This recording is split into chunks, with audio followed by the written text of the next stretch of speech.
ভাঙড়ের কৃষকদের অধিকারকে সুনিশ্চিত করার জন্য লেদার কমপ্লেক্সে যারা কাজ করছে তারা শ্রম কোডের মধ্যে আনার জন্য যে আন্দোলন আমরা সংগঠিত করেছি, রাজ্যবাসী হয়ে যে কথা বলছি, শাসক ভয় পেয়ে আমাদেরকে অন্যায়ভাবে জেলে দিচ্ছে।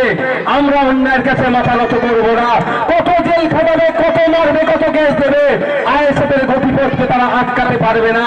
একাধিকবার জেল খাটার পরেও প্রস্তুত আছে নাইকে প্রতিষ্ঠার জন্য আগামী দিনেও জেল খাটতে। অসুবিধা হবে নাকি? বাইরের মাইকটা চালিয়ে দেবো। একটা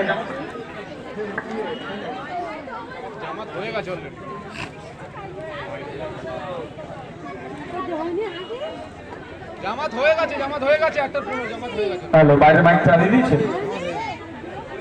বন্ধুগণ যারা উপস্থিত আছেন, কয়েকটা বিষয়ে কথা বলবো। প্রথম বলি, 100 দিনের কাজ নিয়ে একটু গল্প শুনবেন। আপনাদের অসুবিধা হবে নাকি? অসুবিধা হবে কারো? 100 দিনের কাজে বাংলাতে নাকি বাংলা সরকারকে নাকি কেন্দ্র সরকার টাকা দিচ্ছে না, এই নিয়ে কি হচ্ছে আন্দোলন, মিটিং, মিছিল, অনেক কিছু হচ্ছে। আপনারা শুনতে পাচ্ছেন, আপনারা দেখতে পাচ্ছেন। দিল্লিতে গিয়ে আন্দোলন করলো, রাজঘাটে গিয়ে ধর্ণা দিল, বিভিন্ন ডিপার্টমেন্টাল মিনিস্টারের কাছে গিয়ে ধর্ণায় বসলো, ফিরে এসে কলকাতা রাজভবনের সামনে 144কে উপেক্ষা করে সেখানে মাইক বেঁধে, স্টেজ বেঁধে দীর্ঘদিন ধরে সেখানে আন্দোলন করলো, সব করলো, কিন্তু টাকা এখনো আসলো না। সাথে সাথে আমরা একটা জিনিস লক্ষ্য করলাম, সিবিআইয়ের হাত থেকে বাঁচতে গেলে, ইডির হাত থেকে বাঁচার জন্য, বিভিন্ন ইন্টারনেশনের হাত থেকে বাঁচার জন্য, এজেন্সির হাত থেকে বাঁচার জন্য মাদ্রাসায় যাতে শিক্ষক নিয়োগ না হয় সুপ্রিম কোর্টে ছুটে চলে যাচ্ছে। যারা শিক্ষক, যাদের চাকরি চুরি হয়েছে যাতে না ধরতে পারে, ডিভিশন বেঞ্চ থেকে ছুটে সুপ্রিম কোর্টে চলে যাচ্ছে। অমুকের মামলা অমুকের এজলাসে না হয় সেই জন্য সুপ্রিম কোর্টে চলে যাচ্ছে। এইভাবে ছুটছে, শুধু সুপ্রিম কোর্টের গামী ফ্লাইট হচ্ছে, দিল্লিগামী ফ্লাইট হচ্ছে। কিন্তু পশ্চিম বাংলার 20 লক্ষের অধিক যারা 100 দিনের কাজ করে টাকা পাচ্ছে না, তাদের জন্য একবারও সুপ্রিম কোর্টে ছুটে যেতে দেখলাম না। কারণটা কি? কারণটা অনেক গভীরে আছে। এই দক্ষিণ 24 পরগনা জেলায় প্রায় 2,60,000-এর বেশি ফেক মিথ্যা জব কার্ড বানিয়েছিল, তার টাকা তুলে খাচ্ছিল। কার আমলে হয়েছে জানেন? এখন তো তিনি জেলা থেকে বড় নেতা হয়ে গিয়েছেন, জেলার যিনি দায়িত্বপ্রাপ্ত ছিলেন, তৃণমূলের সর্বোচ্চ নেতা ছিলেন, তার আমলে 2,60,000 ফেক জব কার্ড দক্ষিণ 24 পরগনা জেলায় বানানো হয়েছিল, বানিয়েছিল। ধরা পড়েছে। সারা রাজ্যে প্রায় 14.5 লক্ষ ফেক জব কার্ড ক্যান্সেল হয়েছে। তো এরা সুপ্রিম কোর্টে যাচ্ছে না কেন? বারবার চিৎকার চেঁচামেচি করছে, মিটিং মিছিল করছে। ঘটকপুকুর থেকে শুরু করে রাজধানী কলকাতা থেকেও মিটিং মিছিল হচ্ছে যে 100 দিনের কাজের টাকা নাকি কেন্দ্র দিচ্ছে না। সর্বপ্রথম আপনাদের বলে রাখি, টাকাটা যে বন্ধ করার সুযোগ পেয়েছে অপদার্থ রাজ্য সরকার, তার নেতা নেত্রীদের জন্য আজকে আমরা 100 দিনের কাজ করে টাকা পাচ্ছি না, এদের জন্য সর্বপ্রথম দায়ী এরা।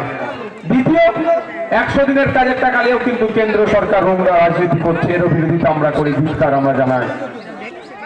100 দিনের কাজের আইনে বলা আছে, কোন জায়গায় দুর্নীতি হলে কেন্দ্র সেটা তদন্ত করতে পারে। আমরাও বলছি দুর্নীতি হয়েছে, আপনি তদন্ত করুন। যারা দুর্নীতি করেছে তাদেরকে জেলের মধ্যে রাখুন, তাদেরকে বাইরে রাখতে হবে না, তাদের একটা কথাও বলবো না।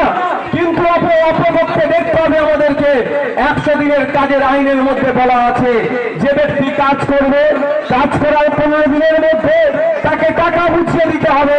যে অপদার্থ কেন্দ্র সরকারও আমাদের রাজ্যে যারা কাজ করেছে 100 দিনের, তাদের টাকা এখনো বোঝাচ্ছে না কেন, এর জবাবও আগামী দিনে দিতে হবে। তাই বন্ধু হয়ে আইএসএফ শুধুমাত্র স্টেজে ভাষণবাজি করে না, বাস্তবে কাজকে দেখায়। তাই আপনাদেরকে জানিয়ে রাখি, অলরেডি আমাদের প্রতিনিধি দল, একটা দল কেন্দ্রে দিল্লি গিয়েছে, সেখানে গ্রাম উন্নয়ন মন্ত্রীর দপ্তরে আপনারা 100 দিনের কাজ করে যে টাকা পাচ্ছেন না, যারা কাজ করেছেন তাদের টাকাটা বুঝিয়ে দেওয়ার জন্য অলরেডি মেমোরেন্ডাম সেখানে সাবমিট করে এসেছে। আমাদের দল চলে গিয়েছে প্রধানমন্ত্রীর দপ্তরে, সেখানে কাগজ জমা দিয়ে এসেছে। অবিলম্বে অবিলম্বে আমাদের রাজ্যের যারা কাজ করেছে তাদের 100 দিনের কাজের টাকাটা বুঝিয়ে দেওয়া হোক। আমরা একটা নির্দিষ্ট সময় পর্যন্ত অপেক্ষা করব। যদি প্রধানমন্ত্রীর পক্ষ থেকে, গ্রাম উন্নয়ন মন্ত্রীর পক্ষ থেকে, কেন্দ্রীয় মন্ত্রীর পক্ষ থেকে যদি টাকাটা বুঝিয়ে দেওয়া হয়, ভাঙড়ের 100 দিনের কাজের শ্রমিকদেরকে নিয়ে, রাজ্যের 100 দিনের কাজের শ্রমিকদেরকে নিয়ে আমরা আইনের দ্বারস্থ হব। আইনের মাধ্যমে লড়াই করে আপনাদের হক, আপনাদের পাওনা বুঝিয়ে দেব। আমাদের দল অলরেডি পৌঁছে গিয়েছে, সেখানে জমা দিয়েছেন প্রধানমন্ত্রীর দপ্তরে, গ্রাম উন্নয়ন পঞ্চায়েত ও গ্রাম উন্নয়ন মন্ত্রীর দপ্তরে অলরেডি সাবমিশন করে দিয়ে এসেছে।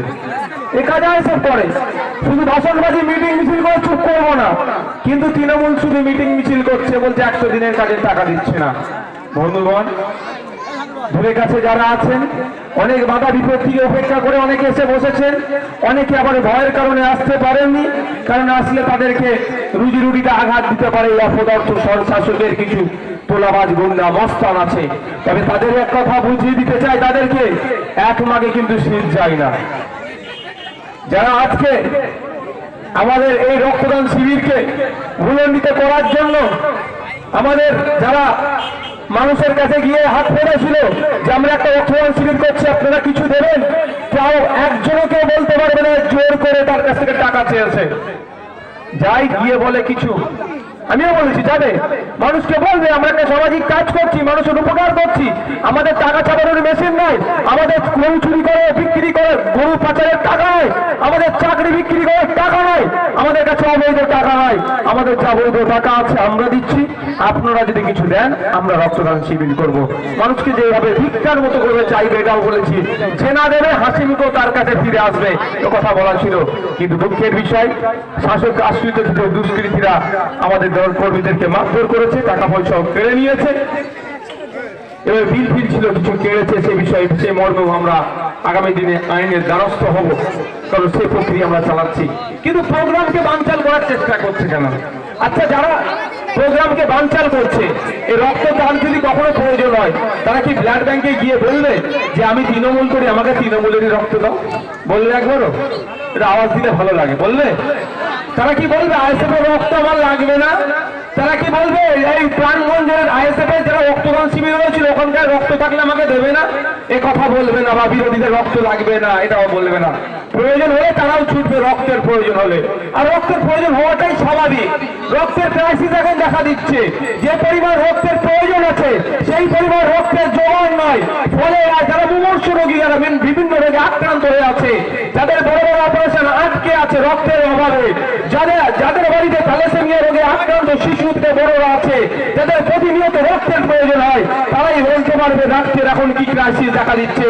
ঠিক এই সময়ে আমরা আমাদের পক্ষ থেকে বাংলার মানুষকে সাথে নিয়ে একটা ইতিহাস যেমন সৃষ্টি করতে চলেছি, সাথে সাথে মুমূর্ষু রোগীর প্রাণ বাঁচুক এই মর্মে আমরাও রক্তদান শিবির করছি।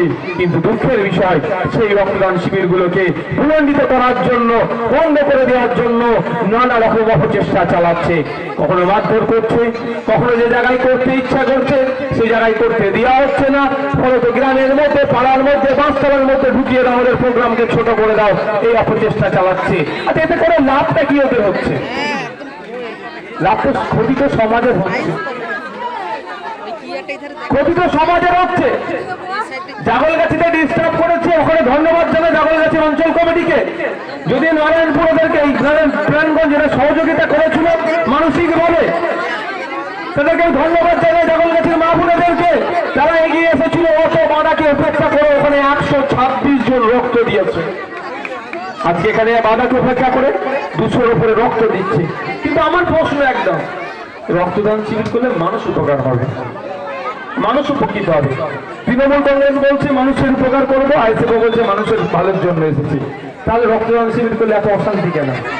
অ্যাকচুয়ালি খোঁজ নিয়ে দেখুন, রাষ্ট্র সেবা করবো, রাষ্ট্রবাসীর সেবা করার নামে নিজের পকেটের সেবা করছে, নিজের পরিবারের সেবা করছে। ওই জন্য ওরা আতঙ্কিত। আইএসএফ এই ভালো কাজগুলো করছে, ওরা পারবে না আইএসএফ এর সাথে বেড়ে উঠতে, তারা বন্ধ করছে। রেসারেসি তো আমাদের এখানে হওয়া দরকার, কাজের নিরিখে রেসারেসি হওয়া দরকার। ওনারা শাসকে আছে, আমরা বিপক্ষে আছি, বিরোধী দলে আছি। আইএসএফ যদি বাংলার বিধানসভায় টানা 10 দিন রক্তদান শিবির করে, ওদেরকে টানা 20 দিন রক্তদান শিবির করে এই রেসারেসি আমাদের হওয়া দরকার, সেটা পাচ্ছে না। এই ওরকম মহিলাদের একটু এরকম এখন ঘটনা ঘটলে 10 জন 100 জন রক্ত দিলে 2-1 জনের মাথা ঘুরে, এরকম কোনো ব্যাপার নেই, ও এক্ষুনি ঠিক হয়ে যাবে। ওকে যদি ভিড় করে মহিলারা দাঁড়ায় ও তো ভয় পেয়ে যাবে।